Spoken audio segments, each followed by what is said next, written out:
there's business cases at a couple levels. One is, look, we need a technology like this, right? That this is a big, broad operational problem that necessitates, some technology investment. That one is pretty straightforward. You ask any operations team at the bank, uh, you know, what's your biggest problem? It's all these documents that exist. And basically, you get our business processes are totally configured around processing documents.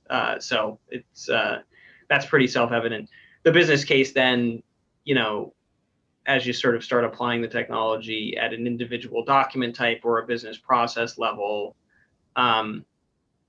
is just doing the right diligence around, document volumes and how long does it take to process them, and how can you change the process, reorder the process if you actually could digitize the data and that sort of thing. And the answers become fairly self-evident